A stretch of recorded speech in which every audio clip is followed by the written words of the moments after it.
আচ্ছা ভাইয়া টাইমলেস বিউটিকে আপনি চিনেন? দেখেন তো আসেন ভাইয়া, এখানে আসেন। বিউটি কে এটা লিখছে এত খরচা কি করে হলো, তো লিখছে আমার পেজের প্রোডাক্ট ইউজ করে। কে এটা? না এটা ঠিক না। এখানে আসেন ভাইয়া। আসেন। তো আমাদের ভাইয়া এত সুন্দর মানুষের মধ্যে আমাকে দেখাই যাবে না, টু বি অনেস্ট। এই যে, এই যে, ও এই যে। এখন কি ফসল লাগতেছে। ওরে বাপরে, আপনাদের আমি মন সরে হওয়া যাই উচিত দিতে। এই মানুষটার মতো। এই মানুষটা আমাদের বাপি আমার থেকে সুন্দর হয়ে গেছে, এটা সব থেকে বেশি ইম্পর্টেন্ট। বসেন। আচ্ছা আমি এটাই করি, ধরো। আচ্ছা আমরা তিনজনে ফিট করতে পারবো ভাইয়া এখানে আসেন। সরি, আমাদের বাইরে অনেক ক্রাউড, কারণ আমরা খেলা দেখতে, আমরা বেসিক্যালি আসছিলাম ফুটবল টার্ফের মধ্যে খেলতে, মানে যেহেতু ব্রাজিল আর্জেন্টিনার খেলা। তো তারপর কারেন্ট চলে গেছিল লোডশেডিং, তারপর লাইভ আসলো। তো বেসিক্যালি ওরা যেমনটা বলছিল আমি কথাগুলো মনোযোগ দিয়ে শুনছিলাম। স্মৃতি আর বাপ্পিকে মানে কি বলবো, আলাদা করে দেখার মতো কোনো কিছু নেই। দুজনকে আমরা সবাই অনেক ভালোবাসি, যারা ওদের সাথে থাকে কিংবা যারা ওর টিম মেম্বার, ইভেন ওদের ফ্যামিলি সবাই। আর ফ্যামিলি এত সুন্দর একটা প্রোগ্রাম হয় না যে মানুষ, আপনারা সোশ্যাল মিডিয়াতে যেটা দেখতেছেন অনেকভাবে দেখাচ্ছে, বাট আমরা এক্স্যাক্টলি প্রোগ্রামে থেকে যে এনজয়টা করছি এটা হয়তো বা অনেকে অনেক রকম করে করতে পারে না। আমরা হয় না যে বাংলাদেশে বা বাংলাদেশের বাইরে অনেক ধরনের প্রোগ্রাম দেখি, শো দেখি, মানে কি বলে বিয়ের প্রোগ্রাম দেখি, আমরা অনেক এনজয় করি, সেগুলো ইউটিউবে আসে। বাট আমরা কিন্তু দেখা যায় যে রাজশাহী এমন একটা জায়গা, এখানে অনেক মানুষ দেখা যায় যে ম্যাক্সিমাম আমাদের এখানকার যারা সাইকেল আছে, যেহেতু রাজশাহীকে অনেক ভালোবাসে, আমি আমাদেরই বললাম যে আমাদের এখানকার যারা সাইকেল আছে তারা সবাই দেখা যায় ব্লগ ভিডিও বানায় বা কন্টেন্ট বানায়। কেউ ভুলভাল আপলোড করে, সেগুলো নিয়ে ট্রল হয়, আবার কেউ খুব সুন্দর ওয়েতে সেগুলো প্রেজেন্ট করে, সেগুলো নিয়ে খুব ভালো রেসপন্স পাওয়া যায়। তো আমি স্মৃতি বাপ্পি হয়তো ওইভাবে এক্সপ্লেন করে বলতে পারবো না, because they are very emotional right now. যেহেতু আপনারা ওদের জন্য অনেক কিছু করছেন, লাইক এত বেশি ভালোবাসা দিয়েছেন স্মৃতি বাপ্পিকে। বাংলাদেশের শুধু মানুষ না, আমার মনে হয় বাংলাদেশের বাইরে যারা বাঙালি আসে তারাও চেনে।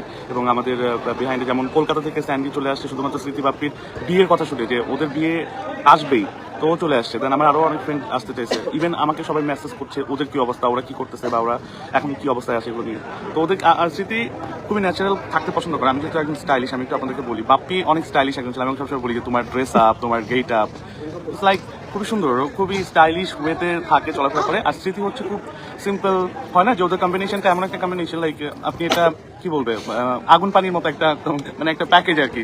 মানে একজন হচ্ছে খুবই স্মার্টলি সবকিছু ড্রেস আপ, আরেকজন হচ্ছে খুবই সিম্পল পছন্দ করে, হয় না যে খুবই সিম্পল।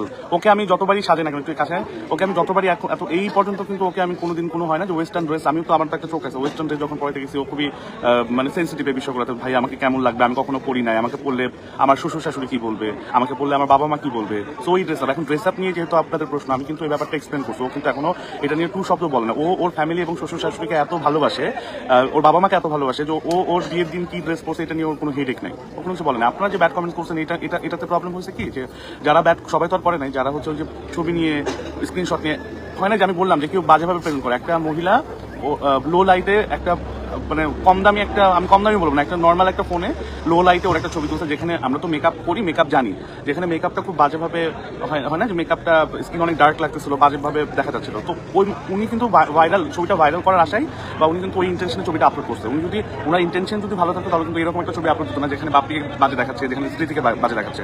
সে ভাইরাল করার জন্য কিন্তু ওই ছবিটা আপলোড করছে। আবার অনেকে আছে খুব সুন্দর করে, ওরা এক্স্যাক্টলি ওকে যেমন লাগতেছে, ক্যামেরাতে সবসময় এত সুন্দর লাগে না, যেটা সামনে এটা সবাই বল।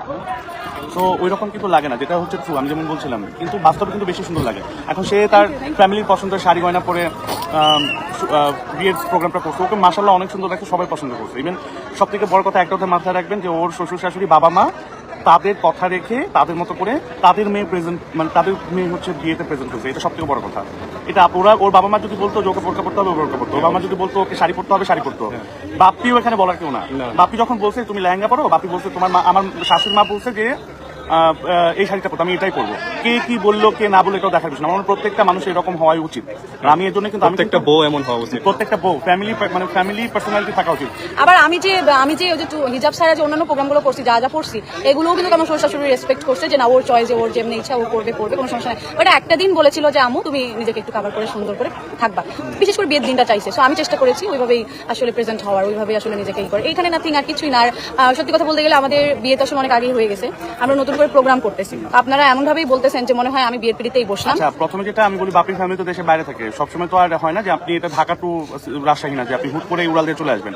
সবারই একটা টাইম টেবিল থাকে। ওর ভাই যেমন ডক্টরি করতেছে, ওর বোন যেমন স্কুলে পড়তেছে, ওদের তো একটা ভ্যাকেশন হয় না, যে একটা ভ্যাকেশন থাকে, তখন আসতে পারবে। ওর বাবা মাও তো ওখানে দেশের বাইরে, আপনারা হয়তো জানেন, সবারই জব করতে হয়, সবারই চাকরি করতে হয়। কেউ বসে, আমাদের বাঙালিরা যেমন বসে খায় ভিক্ষা করে, এরকম না দেশের বাইরে। তুমি অনেক, আমি একদম নর্মালি ব্যাপারটা বললাম।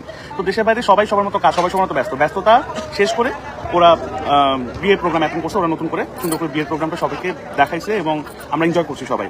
এখন ওরা কিন্তু আগেই ওদের বিয়ে, ওরা যেমনটা বললো যে এটা একটা গুঞ্জন ছিল যে বিয়ে কবে হয়েছে, বিয়ে হয়েছে কি হয়েছে, ওরা কিন্তু কখনো বলে না, কারণ ওরা নিজেদের মধ্যে ব্যাপারটা রাখছে জাস্ট বিকজ ওরা জানতো যে আমরা তো নিজেরা হাজবেন্ড ওয়াইফ, আমরা তো আমরা একসাথে থাকি নাকি আমাদের সাথে আমরা আরো মানুষের সাথে থাকবো, এটা আমাদের পার্সোনাল মানে ওদের ব্যক্তিগত ব্যাপার, ওরা কার সাথে মিশতেছে থাকতেছে একসাথে থাকতেছে কিনা এটা তো বলার কেউ না। তো ওরা কিন্তু ওদের মতো করে চলছে। আর আজকে দেখেন ওদের এই বিয়ের প্রোগ্রামের মধ্যে ওদের প্রত্যেকটা ফ্যামিলির মানুষ কত হ্যাপি, সবাই কত এনজয় করতেছে, সবাই আসছে, আমাদের দুইটা ফ্যামিলি ভর্তি মানুষ। আপনারা কাউকে দেখতে পাননি, এটার জন্য আপনাদের হয়তো অনেকেই দেখলাম যে কথা লিখছেন যে ফ্যামিলি মেম্বার কোথায়। স্বাভাবিকভাবে ব্লগাররা ভিডিও করে, তাই ব্লগার বা যারা ভিডিও করে বা যারা সোশ্যালে পিকচার টিকচার আপলোড করে তাদেরকেই দেখতে পাবেন, কিন্তু আমার ফ্যামিলি কেউ ক্যামেরার সামনে আসে না বা ব্লগার কেউ নাই, আমি ফ্যামিলি একটা জিনিস, যে ব্লগ করে তার ফ্যামিলি মেম্বারকে দেখাইতে হবে, এটা কি ম্যান্ডেটরি? জানি না। ম্যান্ডেটরি না। বা আমরা আগেই বলছি। যেমন আমার বাবা মা আপনার ক্যামেরার সামনে ক্যামেরা শায় না, ওরা কমফোর্টেবল, বাট আমি ওদের বানাই না খুব একটা, কিন্তু আমার ভাই বোন একদমই আনকমফোর্ট, ওরা চায় না যে ওদের ক্যামেরাটা ফেসবুক হোক, কিন্তু এমনটা না যে ওরা ছবি তুলে না, ওরা ওদের পার্সোনাল লাইফে ওরা ওদের মতো। আমরা তো ফ্যামিলিকে একটা টাইম দিয়েছি এই প্রোগ্রামের মধ্যে, আমাদের ফ্যামিলির জন্য একটা টাইম ছিল, আমাদের ব্লগারদের জন্য একটা টাইম ছিল, আমার ফ্যামিলির জন্য একটা টাইম ছিল, ভাইয়াদের চেষ্টা করেছি, হয়তো খুব একটা পারিনি, তবে সবাইকেই চেষ্টা করেছি একটু একটু করে সবার কাছে একটু সময় দেওয়ার। আর যারা প্রোগ্রাম অ্যারেঞ্জ করে এবং প্রোগ্রাম করে তারাই জানে যে প্রোগ্রামে আসলে কি পরিমাণ টাফ এই জিনিসটা, যে সবার মানে মেনটেন করা সবার আসলে, যে আমি নিজেও আমি যদি জনি ভাইয়ের প্রোগ্রামে যাই, আমি যদি দেখি জনি ভাই আমাকে কথা বলছে না বা পাত্তা দিচ্ছে না বা সময় দিচ্ছে না, স্বাভাবিকভাবে আমার খুবই খারাপ লাগবে, মন খারাপ লাগবে। সো আমরা কিন্তু দুইটা মানুষ খুবই চেষ্টা করেছি, আমাদের এত গেস্ট এক সেকেন্ড করে হলেও সবাইকে আমরা একটু চেষ্টা করেছি যে কথা বলার, আর কিছু পারি বা না পারি। তো এটা করতে করতেই দেখা যাচ্ছে আমাদের এই 7 দিনের প্রোগ্রাম আলহামদুলিল্লাহ শেষ করেছি। জানি না কারো যদি কষ্ট দিয়ে থাকি এর মধ্যে আমরা খুবই দুঃখিত, সরি বলে নিচ্ছি। I don't know কার মনে কি আছে, তবে আমাদের প্রোগ্রামের শুরুতে আমার আইডিটা নষ্ট হয়ে যায়, এন্ড দেন মানে তারপরে আমি স্মৃতিকে বলতেছিলাম, স্মৃতি আমার বারবার বলতেছিল শোনো এটা নিয়ে মন খারাপ করো না, আমাদের প্রোগ্রামটা আসলে আমরা আমাদের ফেসবুকের জন্য বা আমাদের ইনকামের জন্য এগুলোর জন্য আমি একটা জিনিস বলি, সেটা হচ্ছে সবসময় একটা জিনিস মাথায় রাখবেন, আমি তো মিডিয়াতে কাজ করি 15-16 বছর হবে, ফেমাস আর ভাইরাল দুইটা কিন্তু দুই জিনিস। দে আর ভেরি ফেমাস, মানুষের মুখে মুখে ওদের নাম, কারণ তারা ফেমাস, তাদের নাম চেনে, তাদের চেহারা চেনে। আর ভাইরাল তো অনেক লেন্সামরাও হয়, লাইক ভাইরাল হয়ে গেল মানে কিছু কথা বলে বডি শেমিং হয়ে যায়, কিছু কথা বলে তাদের এক্সেন্ট নিয়ে অনেক প্রবলেমের কথা বলা যায়, ধরা যায়। বাপ্পি স্মৃতি হচ্ছে ফেমাস পাবলিক ফিগার বলতে পারেন, আমি যেটা মনে করি যে ওরা দে আর ভেরি ফেমাস, ওদের সাথে ব্র্যান্ডস কোল্যাব করতেছে, ওরা ওদের পার্সোনাল ব্লগগুলো পার্সোনাল লাইফ শেয়ার করতেছে। ইভেন আমি অনেক দিকটা দেখছি, অনেক জায়গায় দেখছি যে বাপ্পি স্মৃতিকে যদি বলা হয় যে তোমরা এই ব্র্যান্ডের সাথে কাজ করবা কিনা, ওরা অনেক চুজি, লাইক ওরা ওদের পার্সোনাল লাইফে অনেক কিছু দিতে পারে ফেসবুকে, বাট হয় না যে প্রফেশনাল লাইফে ওরা অনেক চুজি, মানে চুজ করে কাজ করে। এমন না যে ওরা আজকে ভাইরাল বেশি দিন থাকে না, এটা আপনারা নিজেরাও জানেন, সোশ্যাল মিডিয়াতে দেখেন। তো ভাইরাল যারা তারা এগুলো নিয়ে ঝামেলা করে, তাদের মধ্যে একটা জেলাসি কাজ করে যে আমরা ভাইরাল, আমরা যেটাই ভিডিও বানাই সেটাই ভাইরাল হয়ে যায়, আমার উপরে কেন ও যাবে, ও কেন এরকম হবে, ও কেন, এই কারণে আসলে এগুলো না, মানে যাদের হচ্ছে কি বলবো, যাদের মেন্টালিটি খুবই ন্যারো মাইন্ড বলতে পারেন, তারা কিন্তু এরকম করে। আমার মনে হয় যে পৃথিবীর প্রত্যেকটা মানুষের সুন্দর মন হওয়া উচিত, মানে সবাই মিলে মিশে থাকা উচিত। একটু ঝগড়া তো হতেই পারে, একটু ঝামেলা তো হতেই পারে, আমাদের বন্ধুত্ব থাকতে পারে, বন্ধুত্ব না থাকতে পারে, সবকিছুই কিন্তু ডিপেন্ড করে মাইন্ডের উপর, তাই না? একটা সুন্দর মন থাকলে কখনোই কারো এরকম করার মানে করতে ইচ্ছা করবে না।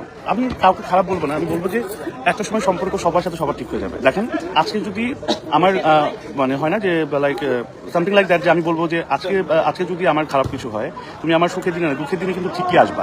আর এগুলো কিন্তু কাছের মানুষটাই করে, এই যে পেজ উড়ানো, পেজ উড়ে যাওয়া, এটা যাওয়া সেটা যাওয়া। আমার মনে হয় যে সবাই একটু মিশে থাকা উচিত, সবাইকে একটু ভালো দিকটা দেখা উচিত।